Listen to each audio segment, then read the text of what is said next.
변재준의 건강정보.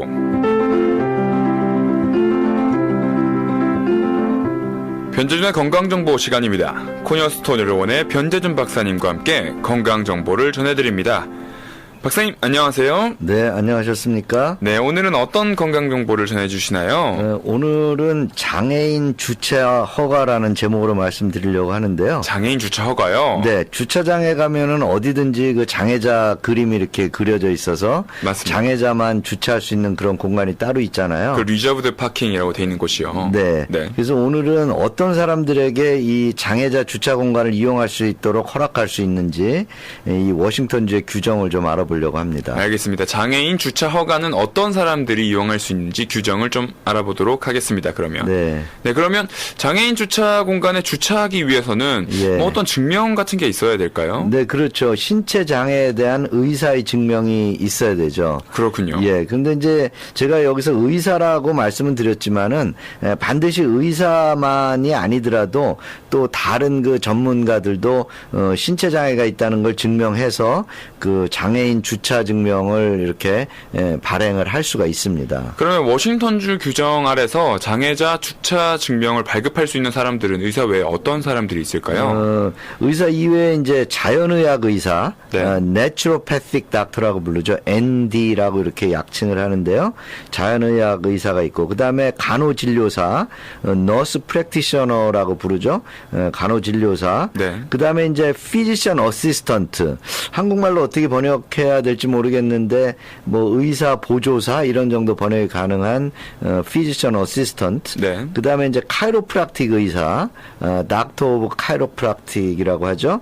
그 다음에 발 전문의, 포다트리스트가 있어요. 그렇군요. 네, 이런 분들 다시 한번 말씀드리면 의사 이외에도 자연의학 의사, 간호진료사, 너스 프랙티셔너죠, 피지션 어시스턴트, 카이로프라틱 닥터, 그다음에 이제 발의사 이런 분들이 모두 그 장애인 주차 증명을 발급할 수 있습니다. 그렇군요. 그러면 의사 외에도 이제 많은 분들이 이제 장애인 주차 증명을 발급할 수 있는데 네. 그러면 만약에 어떤 상황에 처해 있을 때 그리고 네. 어떤 경우에 있을 때 장애자 네. 주차 증명을 좀 받을 수 있을까요? 꼭 뭐 일정한 병명이 있어야 되는 건 아니고요. 거동이 불편하다는 거를 이제 위에 말한 그 전문가들이 증명을 하면 되는 거죠. 그렇군요. 그러면 거동이 불편하다는 게 좀 여러 경우가 있을 것 같은데요. 네. 좀 자세히 설명해 주실 수 있나요? 예를 들면은 뭐 보조기구, 예를 들면 지팡이라든지 워커라든지 이런 거가 있어야만이 거동할 수 있는 사람. 그다음에 관절염 같은 것이 있어서 걷는 모양이 아주 그 정상적이지 않고 불편해 보이는 경우. 네. 예, 그다음에 이제 젊은 사람 같은 경우는 뭐 다쳐가지고 거동에 중대한 장애가 있는 경우. 그렇군요. 예, 그다음에 이제 파킨슨병 같은 병을 앓는다든지 또는 중풍 같은 병을 앓게 되면은 거동이 불편해지잖아요. 뭐 그런 분이라든지 이런 것들이 이제 이해가 되겠는데요. 여기서 이제 중대하다 또는 심각하다 뭐 이런 말들이 좀 애매모호한 것 같잖아요. 그렇죠. 아무래도. 예, 그런데 사실은 애매모호한 게 아니고요. 전문가들이 이제 객관적으로 평가를 해보면 상당히 그 객관적인 그런 소견을 얻어서 그걸 가지고 판단할 수가 있습니다. 그러면 만약에 제가 다리가 부러져서 뭐 네. 목발 없이는 움직이기가 힘들다 이러면 네. 이런 경우에도 증명을 좀 받을 수 있는 거겠네요. 아, 당연합니다. 그렇다면 이제 만약에 다치거나 예. 아픈 곳은 없는데 네. 좀 이제 신체적으로 힘들거나 걸으면 좀 숨이 차는 네. 분들이 또 있잖아요. 네, 네. 그런 경우에도 가능한가요? 예, 가능합니다. 이제 다만 이 경우는 얼마나 심한가 이게 문제인 거죠. 그래서 어느 정도의 기준이 있습니다. 그런데 심장이 나빠서 숨이 차는 경우는 어느 정도에서 허락이 되느냐면 그 일상생활에서 숨이 차는 경우. 예, 좀 심해야겠네요. 그렇죠. 그 다음에 보통의 걸음걸이로 걸을 때 숨이 차는 경우, 이제 이런 경우고요. 그 다음에 이제 폐가 나빠서 숨이 차는 경우에는 폐기능 검사를 해가지고 일정 정도 이상의 소견이 있는 경우, 네.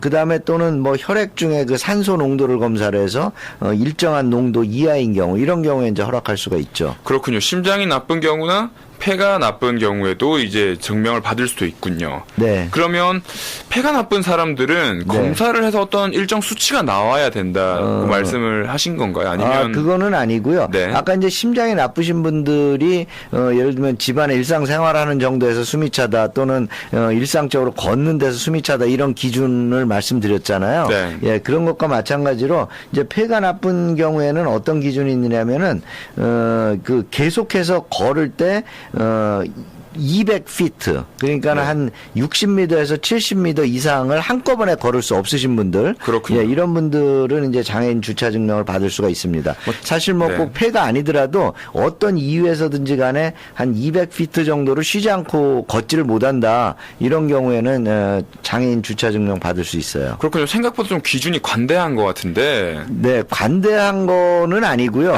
네네. 네, 엄격한 기준이 있는 건데 네. 그거를 보통 사람이 보기에는 뭔가 좀 애매모호한 것 같다고 판단을 하잖아요. 아, 그렇죠. 근데 사실은 전문가가 보면 이런 것들을 객관적으로 평가할 수 있는 이제 그런 능력이 있는 거죠. 아, 그렇군요. 예. 일단 지금까지 말씀해 주신 걸 잠깐 정리를 해보면 네. 장애자 주차 공간에 주차하기 위해서는 어떤 증명이 있어야 된다. 일단 네. 기본적으로는. 네. 하지만 의사만이 그 증명을 발급할 수 있는 건 아니고 네. 뭐 자연의학 의사나 간호진료사, 의사보조사, 카이로프락틱 의사, 네. 발 전문의 등이 이제 증명을 발급을 할 수 있고 네. 그리고 딱히 뭐 일정한 병명이 없더라도 거동이 네. 불편한 것을 증명하면 되고 네. 그리고 뭐 이제 심장이나 폐가 나빠서 네. 증명을 받을 수도 있는 거군요. 네네, 그렇습니다. 그렇다면 이제 심장이나 폐 그리고 예. 신체적인 부분이 아니라 네. 그럼 눈이 안 보이거나 네. 귀가 안 들리는 경우에도 좀 받을 수 있지 않을까 생각이 드는데요. 네, 그렇습니다. 눈이 안 보이는 정도는 이제 그 법적으로 네. 리갈 블라인드니스라고 해서 법적인 시력 장애의 기준이 있습니다. 이 법적 시력 장애라고 영어로는 리갈 블라인드니스라고 하는데요. 네. 여기에 속하면 장애자 주차 증명을 받을 수가 있습니다. 그런데 하나 보통 사람들이 보시기에 이건 좀 의아하다라는 거는 귀가 안 들리는 것만으로는 장애자 주차 증명을 받으실 수가 없습니다. 그렇군요. 눈이 안 보이는 그 법적인 시력 장애에 속하면 증명을 받을 수 있지만 네. 단순히 귀가 안 들리는 것만으로는 좀 받기 힘들다는 거. 예, 그러니까 이제 노인분들이 나는 귀가 안 들려서 보청기를 써 이러는 경우에 그거는 장애자 주차 증명을 받으실 수가 없어요. 아, 그렇군요. 예, 근데 이제 네. 그분이 이제 뭐 무릎에 관절염이 있다든지 이래서 걷기가 불편하다든지 또는 심장병이 있어서 좀 숨이 찬다든지 뭐 이런 경우는 뭐 당연히 주차 증명 받을 수 있죠. 그렇군요. 그냥 단순히 생각을 했을 때 이제 거동이 좀 불편할 경우, 네네. 네 그런 경우로 이제 생각을 하면 될 것 같고요. 네네. 그렇다면 이제 지금까지 말한 것 이외에 예. 장애자 주차 증명을 받을 수 있는 다른 병은 어떤 게 있을까요? 좀 재미있는 것들이 몇 가지가 있죠. 자동차 배기가스에 과민 반응이 있는 경우가 있다. 이런 신기하네요. 거죠. 예, 그러면은 배기가스에 있는 어떤 가스의 그 냄새라든지 그 안에 화학 물질을 흡입을 하면은 뭔가 과민 반응이 있어서 뭐 숨을 쉬기가 어렵다든지 이런 경우에 네. 이제 건물에서 가까운 데다 주차하고 빨리 건물 안으로 들어오십시오. 이제 이런 뜻인 것 같습니다. 그렇군요. 그래서 이제 그런 경우에도 이제 허락이 되고요. 그 다음에 햇빛에 노출이 되면은 피부에 알레르기가 생기시는 분들이 있어요. 또 햇빛에 노출이 되면 배가 아픈 병이 있어요. 좀 특별하죠. 굉장히 예. 그 케이스네요. 예, 이런 특별한 병이 있어도 장애자 주차 증명을 받을 수 있습니다. 그렇군요. 배기가스에 과민 반응이 있거나 뭐 햇빛에 노출되면 장애가 발생하는 경우. 네. 그렇다면 이 장애자 주차 증명을 한 번 받으면 계속 영구히 유지되는 거 아닌 것 같은데요. 네, 그건 아니고요. 장애자 주차 증명은 영구와 일시, 퍼머넌트와 템포러리 이렇게 이제 분류가 돼 있죠. 네. 예, 그래서 뭐 영구는 뭐 말 그대로 영구인 거죠. 예, 평생 가는 거고요. 그렇군요. 예, 이제 일시적인 장애로 증명을 하는 경우에는 1개월에서 12개월까지 단위로 매달 한 달 간격으로 이제 증명을 할 수가 있어요. 그래서 한 달을 할 수도 있고 두 달을 할 수도 있고 세 달, 네 달 또는 뭐 한꺼번에 6달, 8달, 9달, 1년까지 이렇게 할 수가 있죠. 신청을 할 수 있군요. 네네. 그렇게. 그래서 이제 뭐 중풍이 있다, 또는 뭐 파킨슨병이 있다 이런 경우에는 뭐 영구 장애가 되는 건 당연하고요. 맞습니다. 예, 그렇지만 어디가 이제 뭐 골절이 있어서 부러진 동안에 좀 치료하는 경우에 이런 경우는